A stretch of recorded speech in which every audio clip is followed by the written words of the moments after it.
We've got about 2 minutes before we officially start, but that would give me time to play this music video, which gives you the highlights of the parts of the world that we will be visiting during these weeks.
Okay, that's what's in store.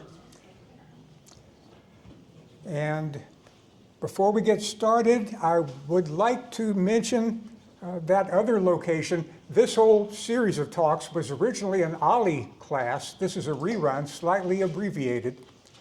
But OLLI, of course, is worth knowing about and perhaps worth joining. They're going to have an open house day after tomorrow, Thursday afternoon from 1 to 2:30. And they're located, as you can see, about 5 blocks, well, maybe more than 5 north of us. We're down here. They're up in the M2 building.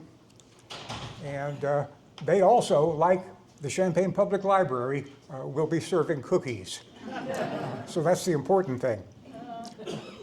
The OLLI classes for the spring will be starting at the end of this month, and one class that I will be doing, I will make a brief announcement of. Cavaliers and Roundheads, the era of the English Civil Wars, 1640 to 60. It's an interesting period with interesting events and remarkable people. And as it turns out, there's a BBC Masterpiece Theater series that perfectly matches or fits into this class. By the Sword Divided came out in the 80s. Its episodes run from 1640 to 1660, so this would be a good way to learn what this period of history meant for, well, in this case, 2 families. And that's an option for those who want to watch this. All of these episodes are available on YouTube, so there's that. After the OLLI classes are done, the 8 weeks, there will be a 6-week study group. And there's another BBC series that I would like to present at that time and then show the episodes and discuss them. The First Churchills picks up basically where By the Sword Divided ends and carries it on through the next half century. How many of you have seen one or both of these series? Nobody has. Anyway, the First Churchills was the very first Masterpiece Theater series, so there's that. Today, though, we're going to Russia, and here's a 1.5-minute musical introduction to this land. And right now, of course, we're officially starting the hour.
Okay, name that tune, and you get an extra point of credit on your final exam. Can anybody name the tune? Dawn over the Moskva River, the river that Moscow is on, by Mussorgsky, a composer that we'll be taking a look at a bit later.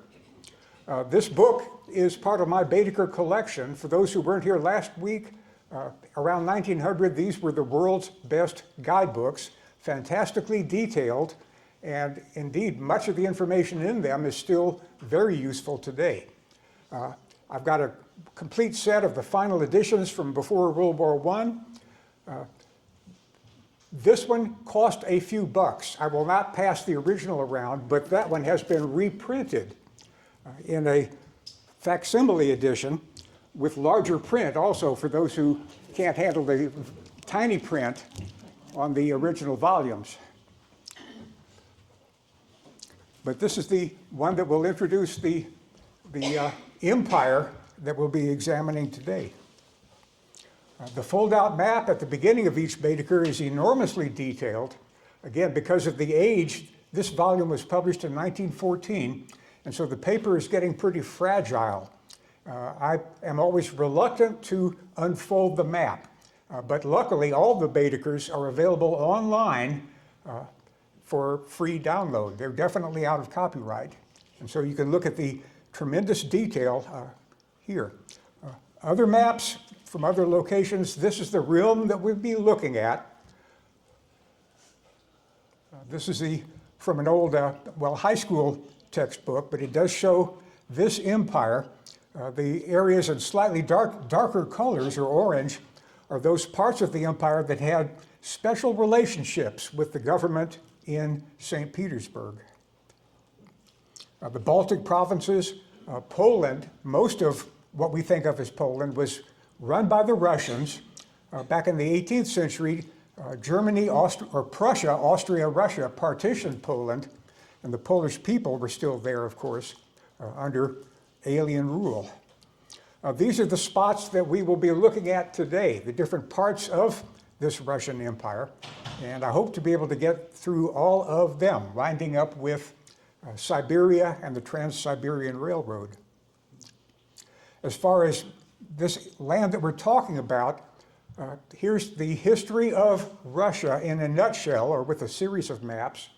Important point is that before 1991, when the Soviet Union dissolved, Russia had never been simply Russia, a nation state, a single country with a single ethnic group. It grew from a small principality to a gigantic empire, but it never was an area simply for the Russians. In 1914, the year that we're looking at here, this is what this empire was like, still tremendously agricultural, agrarian. The Russian peasants were the largest single group in that land. We'll be looking at them shortly. Industry was just beginning to take place, to be constructed in a few of the bigger cities. But the industrialized Russia was still in the future. Population, it's grown quite a bit since 1914. Around 120 million in European Russia back then. Today it's, well, much more than that. And that's the country we're examining. The table of contents in this guidebook shows the different portions of the land. As always with Baedekers, they describe all the big cities or other special attractions, and then they follow the railroad lines linking together all the smaller cities. In those days, the only way to travel long distances, of course, was by rail. The Industrial Revolution had ended that age-old speed limit of the speed of horses and made it possible to move much more quickly.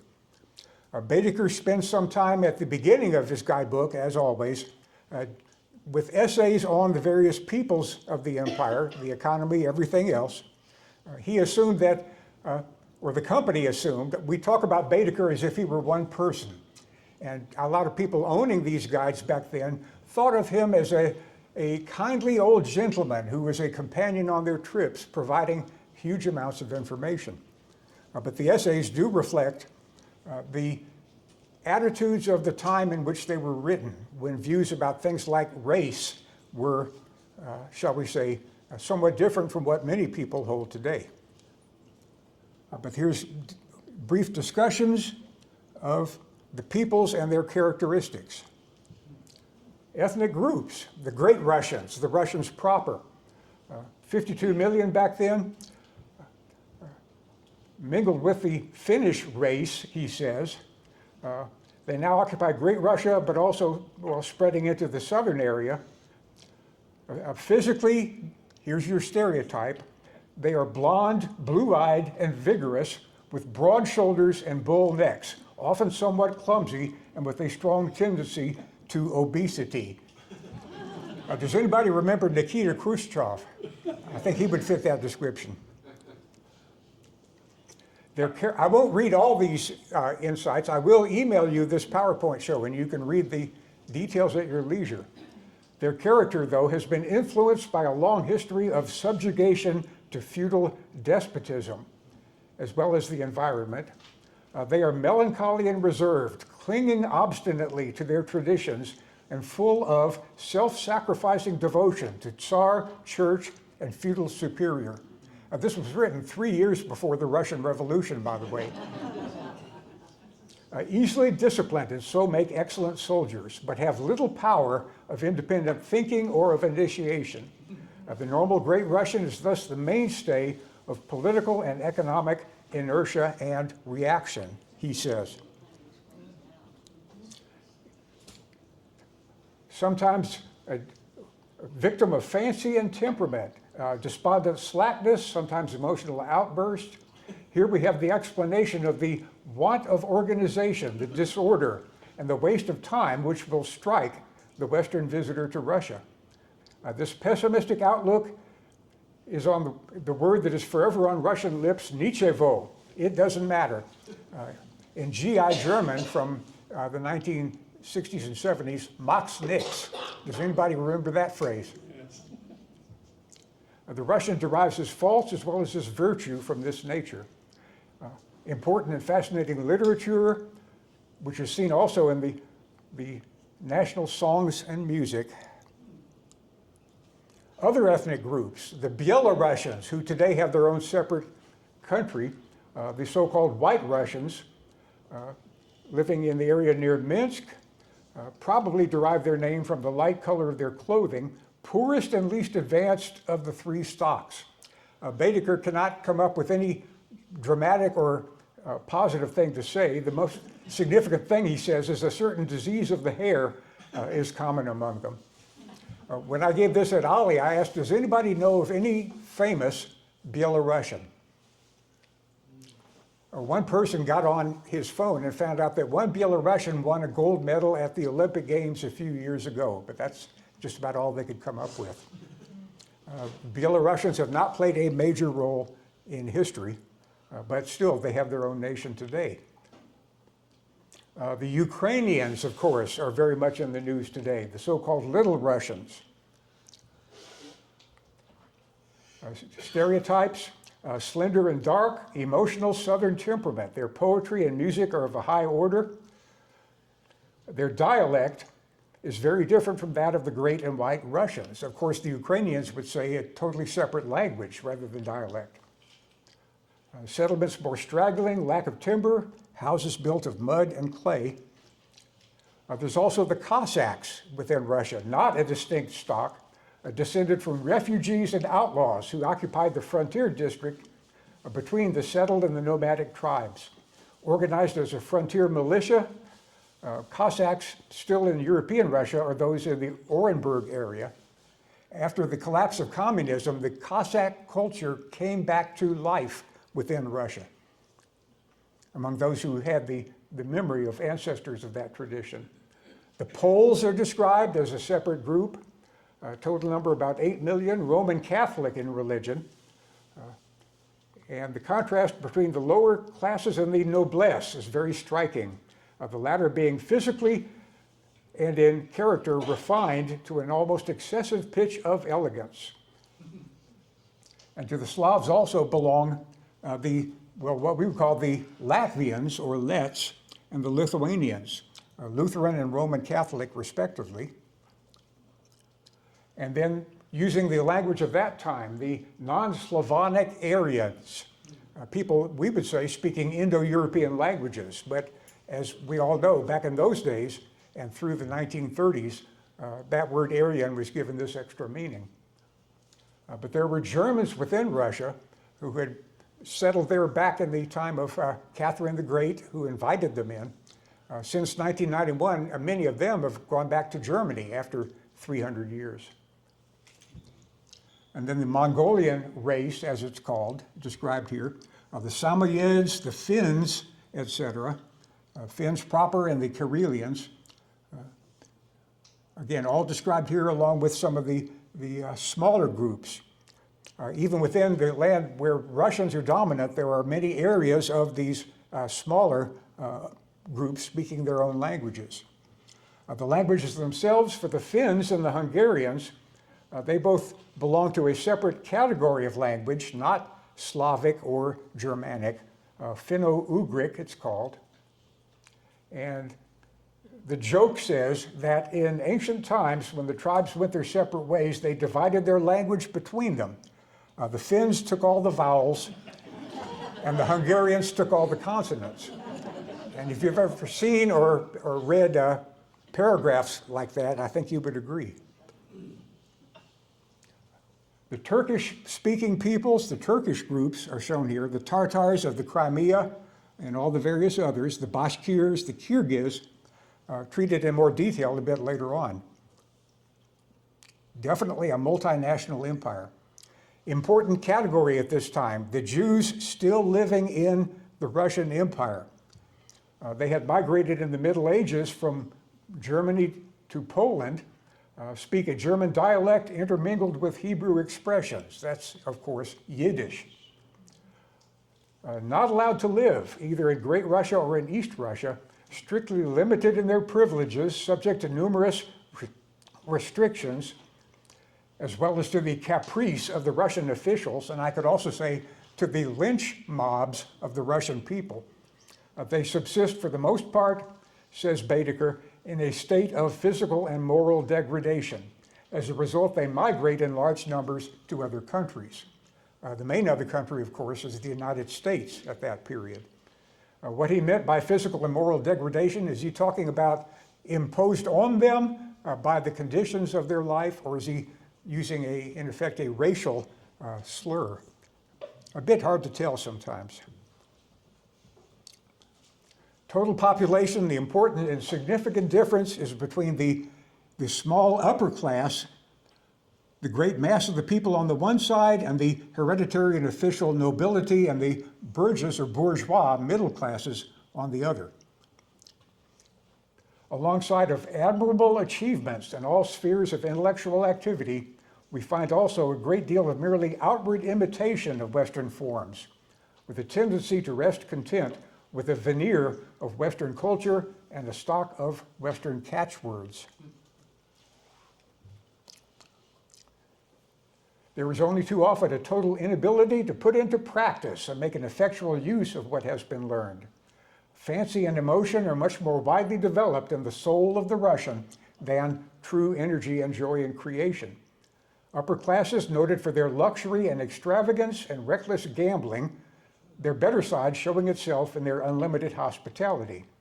The lower classes live in unspeakable poverty and destitution. Beggars are very numerous, especially in the vicinity of churches. The peasants, of course, by far the biggest single group. You can read the details here when you get the email. They had been serfs, semi-slaves almost, technically liberated in the 1860s, but still bound to their traditional way of life in their villages. That difference between the peasant huts in Russia proper, built of timber, like log cabins, and down in the Ukraine, where there's a lot less wood available.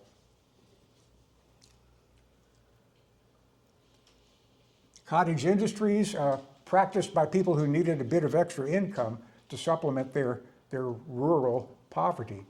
A village religious procession, a very common thing, carrying the sacred icons. More on this later when we look at a painting of this kind of thing. Okay, any comments or questions about all that Baedeker background? Interesting stereotypes, interesting attitudes, perhaps an element of truth in many of them. St. Petersburg, Leningrad, of course, has its old name back now.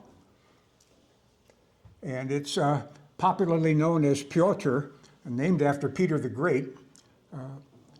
And again, population back then, just over 2 million. The streets are less animated than in the West. The private carriages, the drivers in their heavy wadded gowns urges them through the streets at great speed. The scarlet liveries of the royal carriages are conspicuous. About 1/10 of the population wears some kind of uniform. Characteristic street figures, fast disappearing, vendors of ices, I guess ice creams, and kvass, a cooling drink made from rye bread. Has anybody ever tasted kvass? I have. Well, what does it taste like? You can taste rye. I mean, it's like you get the essence of rye bread. Yeah. It's very sour. Okay, it's an acquired taste? Not by me. Okay. Yeah. Anyway, there's those. Okay, if you are in St. Petersburg, Baedeker gives it 2 stars, of course, one of the great art collections of the world. Baedeker's stars were carefully handed out, either 1 star or 2, never 3. And of course, that would be the judgment of the person assigned by the Baedeker family firm to write this particular guidebook. The Winter Palace gets 1 star. The Tsar himself would spend a lot of time there. And of course, in the revolution, the storming of the Winter Palace was the symbolic end of the old order and the beginning of the new. Within that new palace, you could still have fancy dress balls hosted by the Tsar, where the people coming there dressed in 17th century costumes. That was the time when the Romanov dynasty became the rulers of Russia. Moving on to Moscow, the city itself shown in a typically detailed Baedeker map, and described as you see here, how to get there at the railway stations. Little Mother Moscow, well, described in some detail. The Kremlin at the very center of it, Definitely the two-star attraction there with its spectacular churches and other buildings. And another place very much worth going to that gets 1 star, the Tretyakov Gallery. This is a gallery of Russian artists, comparable, I guess, to the Tate Britain in London, which specializes on British artists. But a couple of these artists here are ones I would like to take a look at. In room 13 and 14, Vasily Vereshchagin's paintings were on display. Quite an interesting one. Both he and Ilya Repin were realistic paintings, almost in the Norman Rockwell style, but the subjects they portrayed were, well, rather interesting. Portraits done by Vereshchagin reflecting the character of individual people. He spent a lot of time in the Russian Oriental provinces, in Turkestan and elsewhere. Here's the Kyrgyz tribal migration. The Kyrgyz, many of them were still nomadic. Here's the ruins. It looks a little bit like the food dogs out at Allerton. And historic paintings. Here's the crucifixion shown in a rather striking way.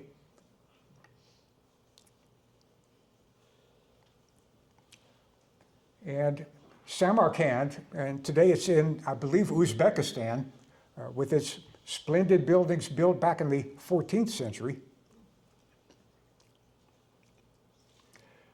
1871, he did, well, a special exhibition including military paintings. He spent some time with the Russian army, which was conquering Central Asia during those years. And his paintings were not entirely favorable to warfare. He had a conscience about that. For example, here's a portion of one of his paintings. In 1878, the Russians and the Turks were fighting in Bulgaria, and here's the triumphal commander being saluted by his troops. But this is just a small portion of this painting.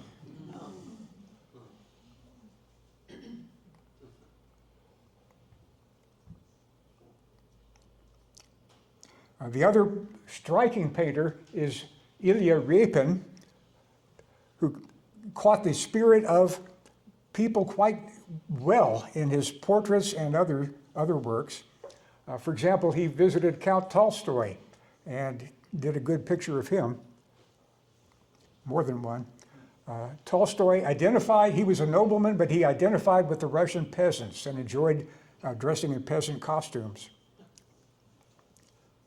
Modest Mussorgsky was the composer who wrote that music that we heard earlier from his opera Kovanshchina. Mussorgsky was an alcoholic, and Repin painted him just a few days before his death.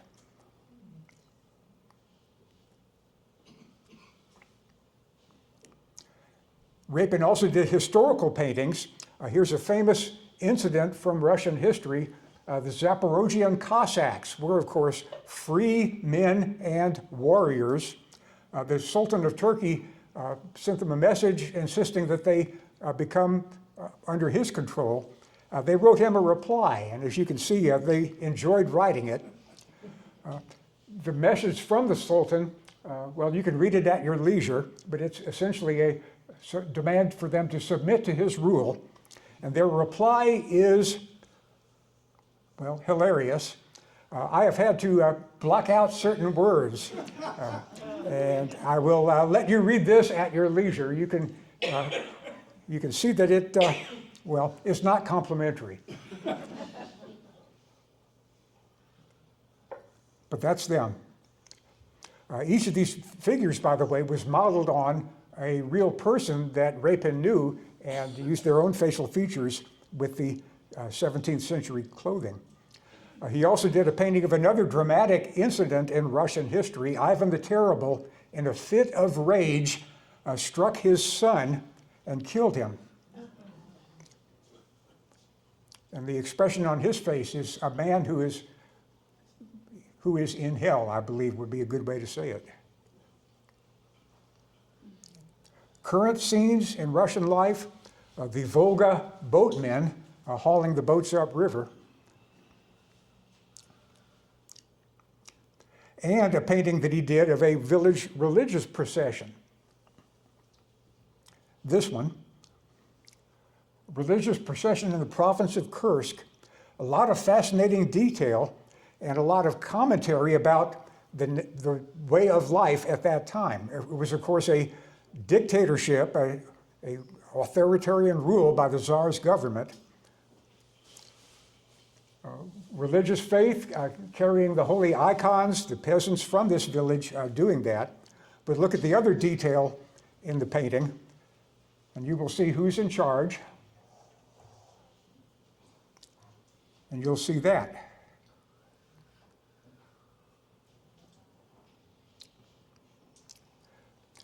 The revolutionaries were trying to organize, were trying to hand out pamphlets. Sometimes they were arrested. Here's the arrest of a propagandist. Police have, well, detected his activities, found the documents. He may have been sent to Siberia, and this other painting just might be the same man 10 years later. They did not expect him. And the detail showing the emotions of the family members is striking.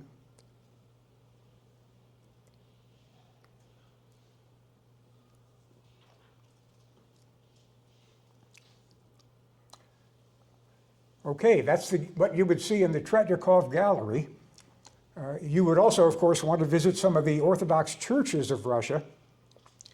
He only gives 1 star to the most famous of all these churches, the Cathedral of St. Basil in the Kremlin. And this one, no star at all to one that is still a major attraction. This is, again, in Moscow, a more recent style of architecture. But this one in St. Petersburg was built at the beginning of the 20th century in the style of ancient Russian church architecture. And we can now spend 1.5 minutes admiring the interior and listening to the music.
That church was built on the spot where Tsar Alexander II had been assassinated, and it was in memory of that former ruler.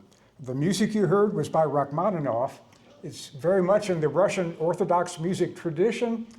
This was the last piece of Christian music to come out of Russia before the Revolution of 1917, which made Russia officially atheist for a number of decades. By the way, all music you can find as YouTube videos, so if you want to listen to this entire work, I do recommend it highly. In the Baltic provinces, again described here in some detail with another look at both the landscape and the peoples.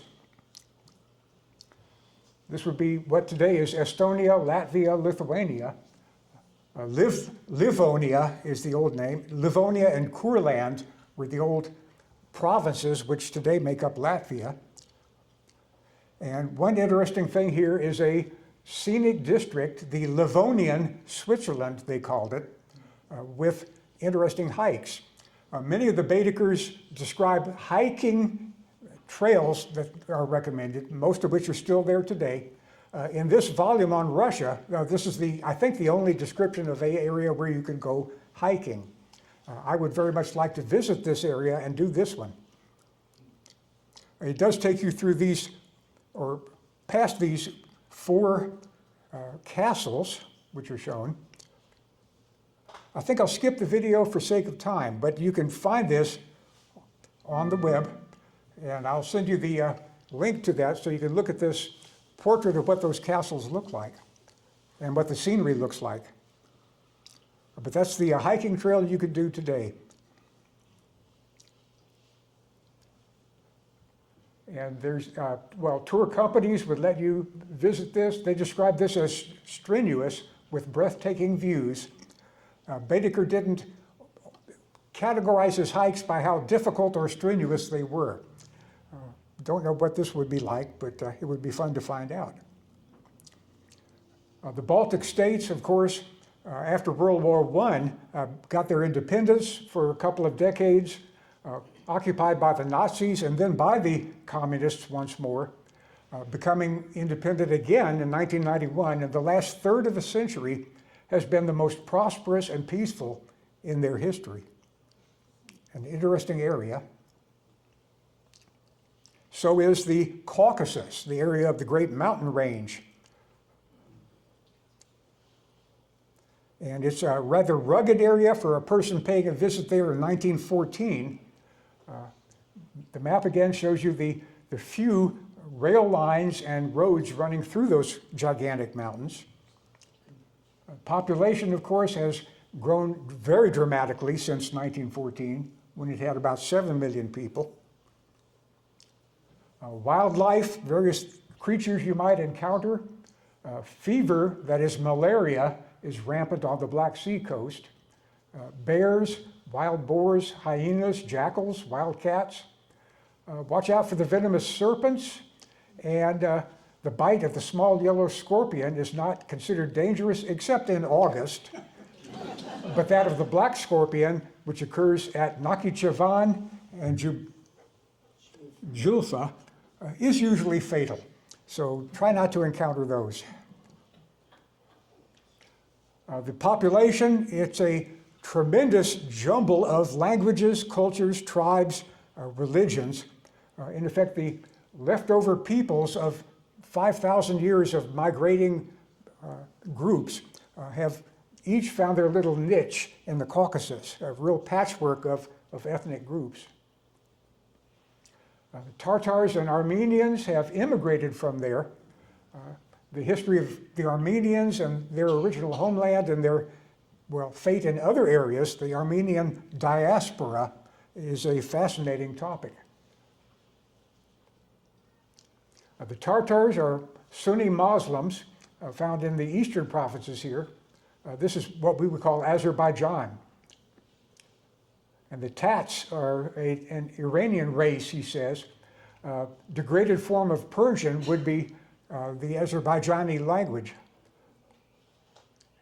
That's right, I believe I'm right about this. They speak a Persian-related dialect rather than Turkish. I may have to correct that.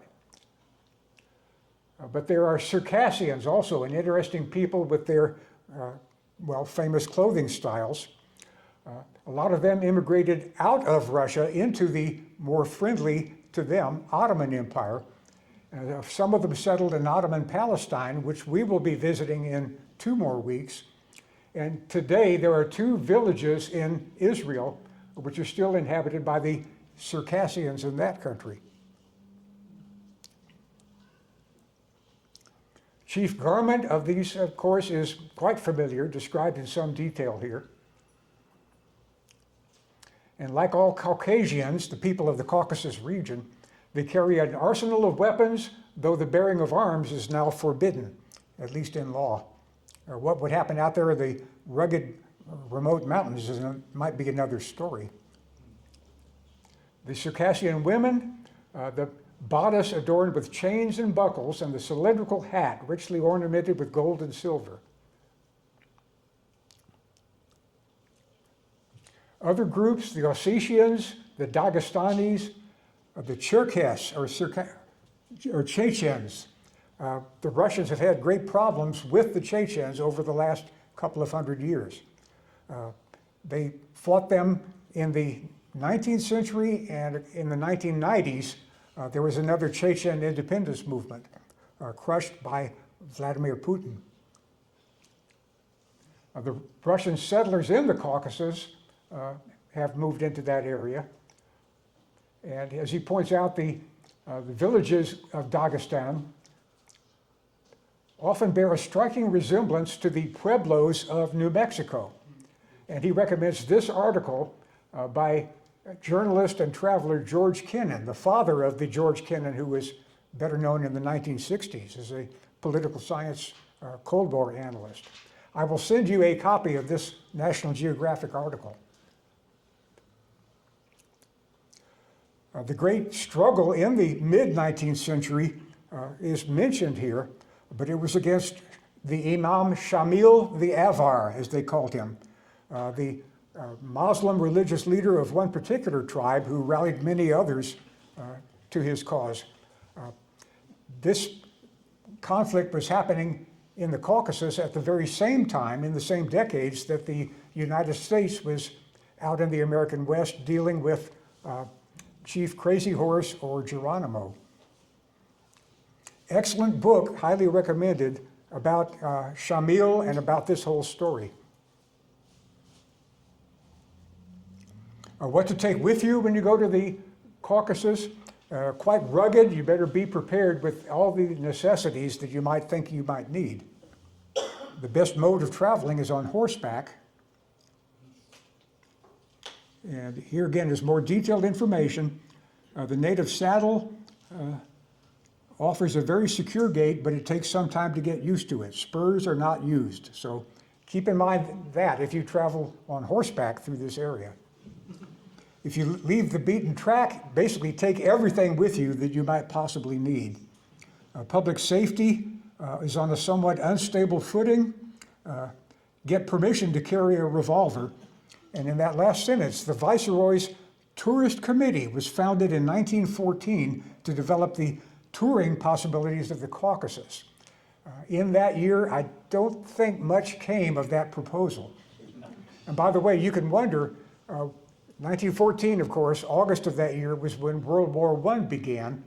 Did anybody use this edition of Baedeker, published that year, when he was traveling in Russia, businessmen or tourists?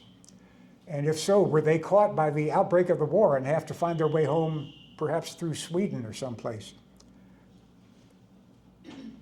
A couple of pictures we can skip through of the people of the Caucasus. Color photography was just coming in back here in the early decades of the 20th century. And a group of women in their traditional clothing. Today's Caucasus, of course, has independent nations: Georgia, Armenia, Azerbaijan. Ethnic minorities, of course, are all still there, and the Russian bear, if you will, is still pressing down from the north. Turkestan, the 5 stands today are open for visitors. They've achieved their independence. The detailed map again shows the entire area. The population has grown enormously since the early 20th century, when it had just over 8 million people. Today it's well over 60. Traveling there, well, first of all, get permission. Foreigners are not allowed to visit Turkestan except by special permission of the Russian government. Apply ahead of time. The general government had a couple of Muslim khans or emirs still existing as independent rulers under Russian authority.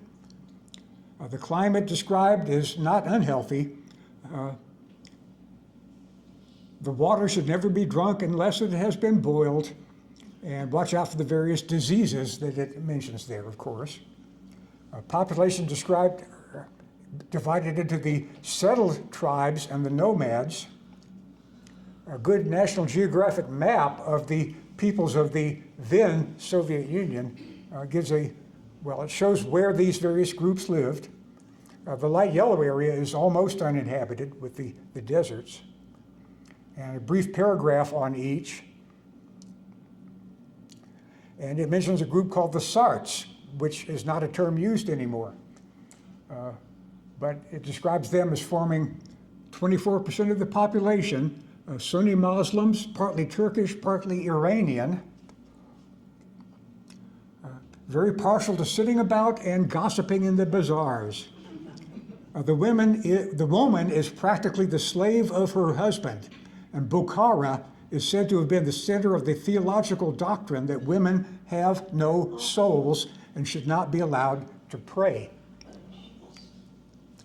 But on the other hand, the Kyrgyz people, position of women is comparatively free. So there are different groups with different views about topics like that. The Tajiks, today they have their own nation, Tajikistan, others mentioned. The Kyrgyz, again, described in some detail here with their nomadic lifestyle. The Turkomans, farther south, living in the desert. An example of the Bukharan Jewish community. Many of them have immigrated to Israel in our own lifetime and brought their interesting cuisine with them. The names basically have been changed since 1914. Basically today, well, the term Sarts would be the Uzbek and the Tajik, town dwellers and farmers. The Kazakhs are the nomads of the steppe, Kyrgyz, nomads of the mountains, Turkmen, nomads of the desert. So that's simplifying it to a certain degree. That conquest took place during this whole period, 1860s, 70s, 80s was the high point. And Vereshchagin, the painter, was out there drawing scenes from this era. This would be about the same time that General Custer was about to meet his end in America.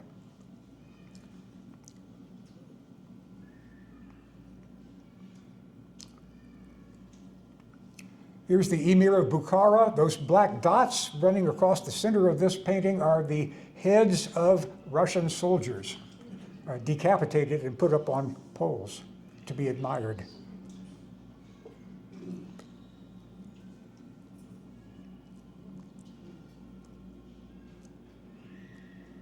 And Vereshchagin made this statement, dedicated to all conquerors, past, present, and to come.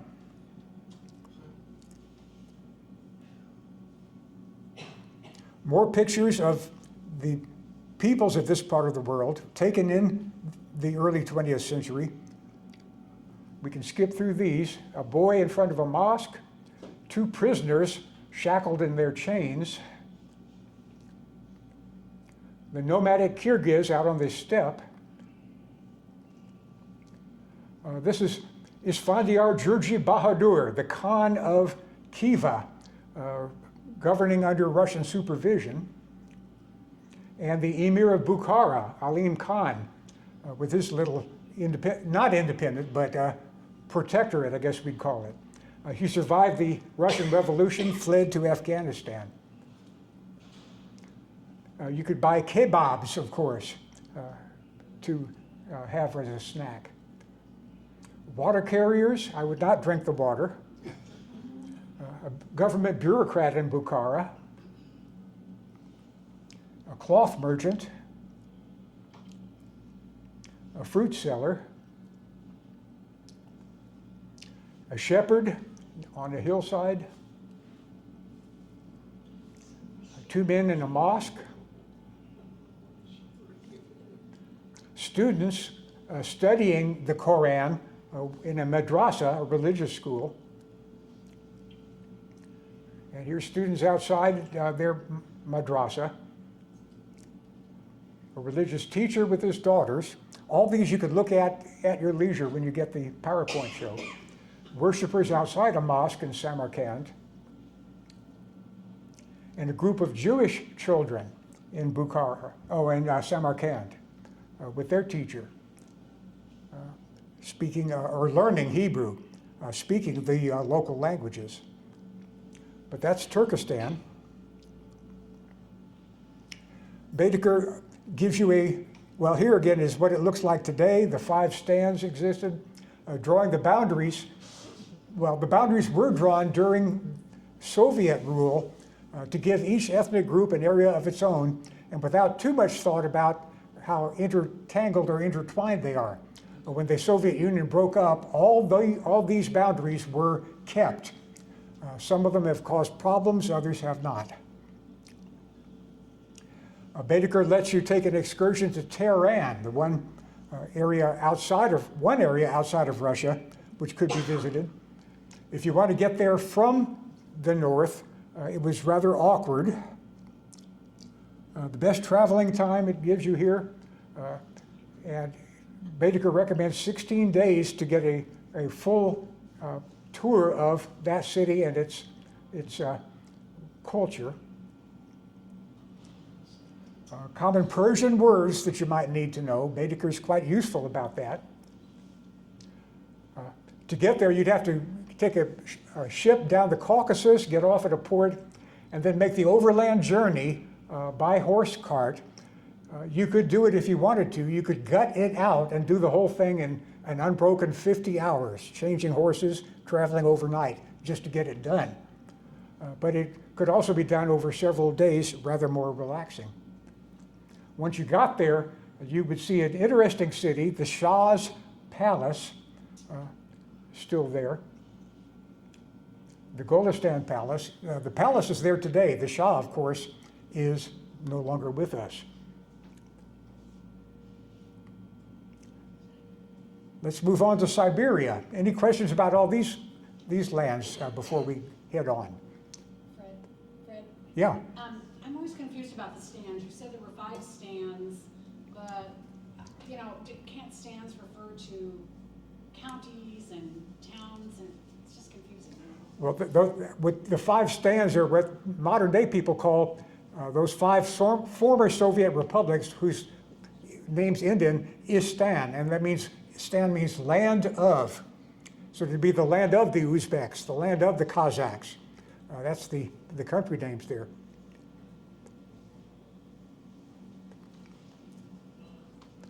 On Siberia, settled by the Russians initially in the 17th century, remote tribes, Russian settlers, and the better farming land.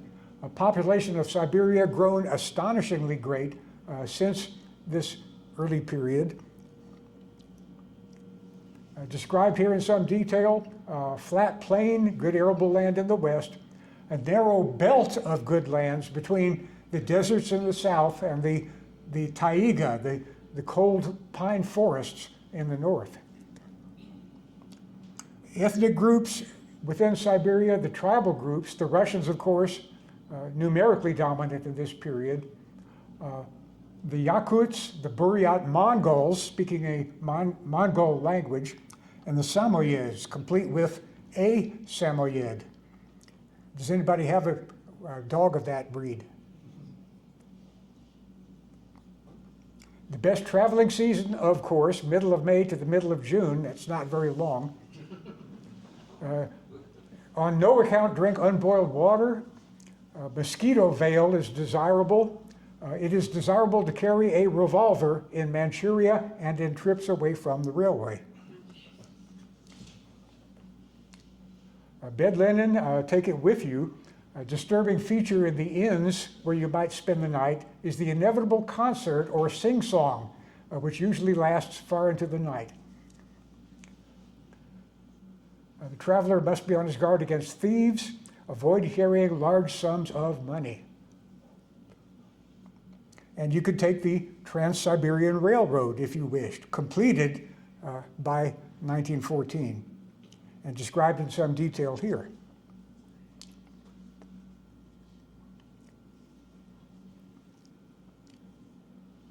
The whole line opened in 1904, longest rail in the world. And I think we do have time to see the video describing this. Without a railway, before it was built, getting to the far end of the Russian Empire would take many months. The great rivers could be used when they were not frozen, and then portages between the river basins. But that could only be done for about 5 months out of the year. Otherwise, you'd need a horse-drawn sleigh. But when the railroad was completed, longest in the world, as you could see, it would be, well, looking like this.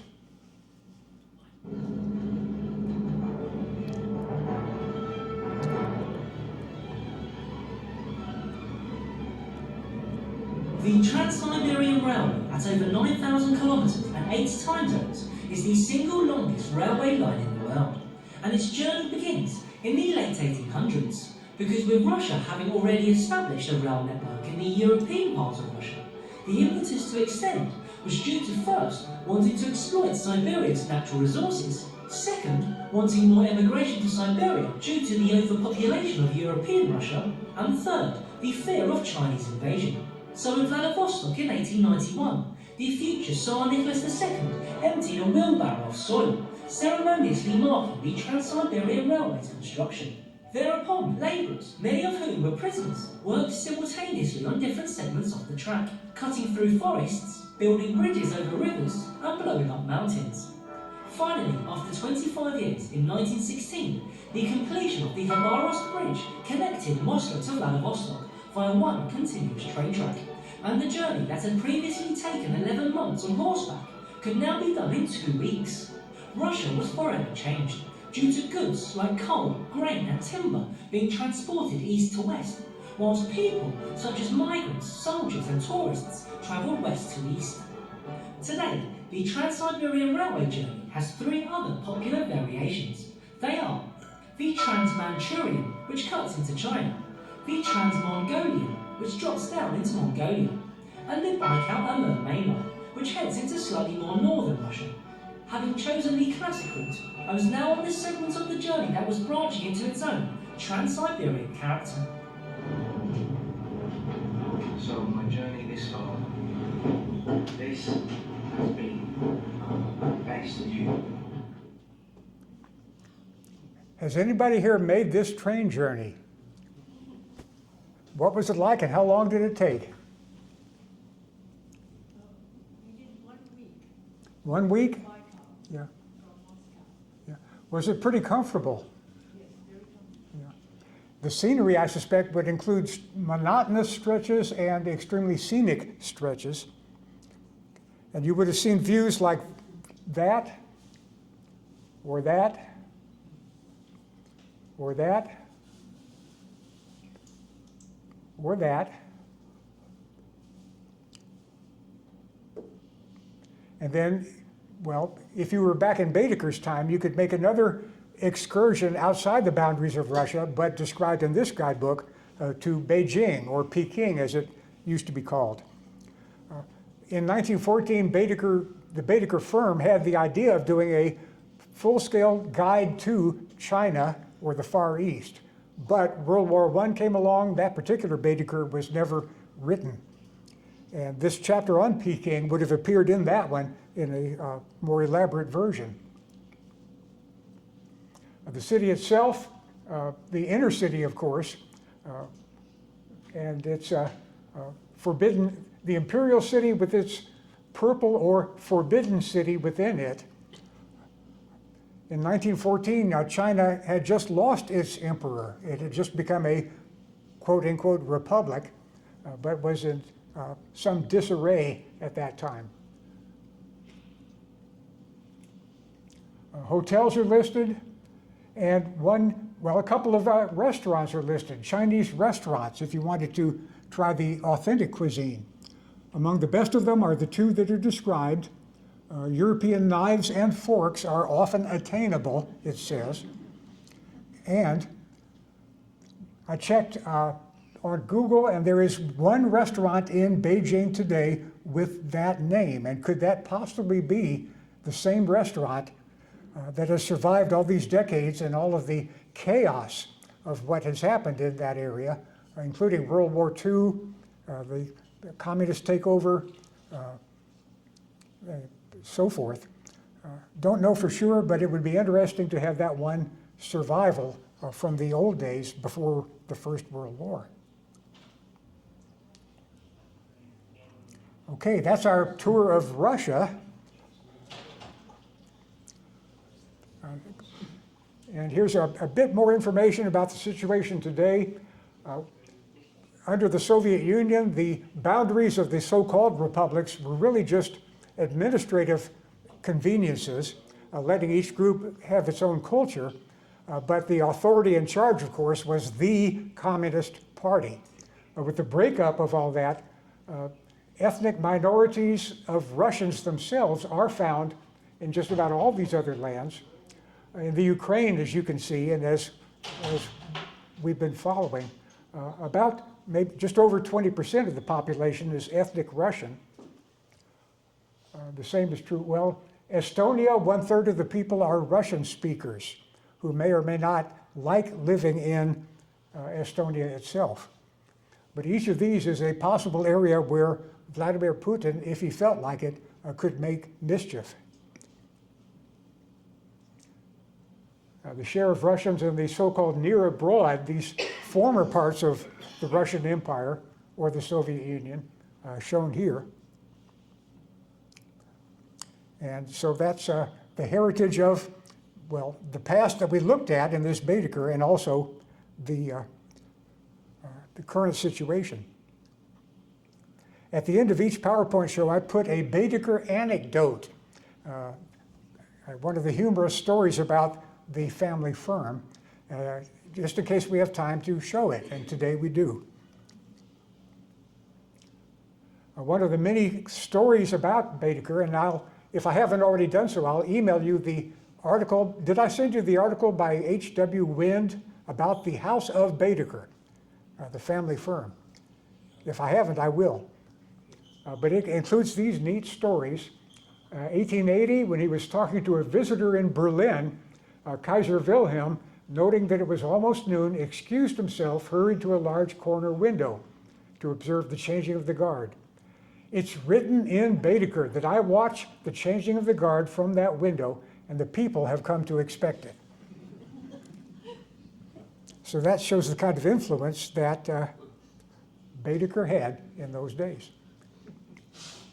Any other comments or questions about our visit to Russia? Yeah. Kaliningrad, how does that fit into this? Kaliningrad. Let me find a map. It's a little white one up That way, okay. That is, it had nothing to do with the Russian Empire in Baedeker's time. The boundary was that boundary. The so-called Kaliningrad district used to be part of German Prussia, and the city there was Königsberg, the king's city. At the end of World War II, a huge ethnic cleansing was done. Millions of Germans were moved west. Millions of Poles were moved into their other parts of Poland, and that district was, in effect, emptied of Germans, settled by Russians, and becoming a part of the Soviet Union. The Soviet Union broke up. The Kaliningrad Oblast is still there, it's part of Russia itself. And so that's the background to that particular detail. That city was not included in Baedeker's Russia, but you could read Baedeker's Northern Germany for a description of what Königsberg used to be like. From what I've read about what it's like today, it's a pretty sad area. But well, maybe someday things will change there. Any other point? Yeah.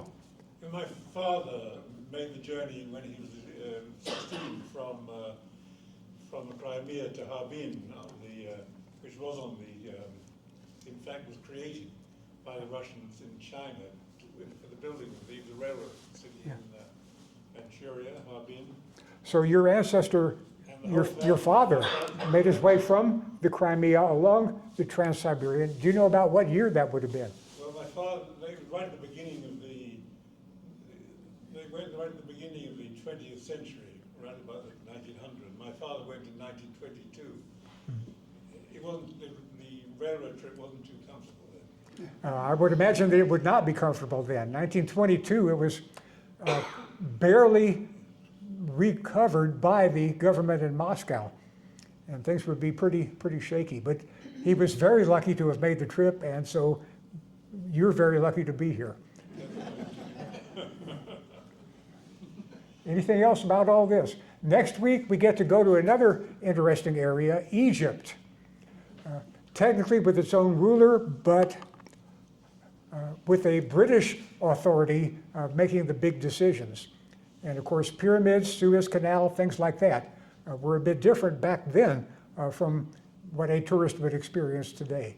In some ways not. But Egypt next week. Okay, thanks for coming.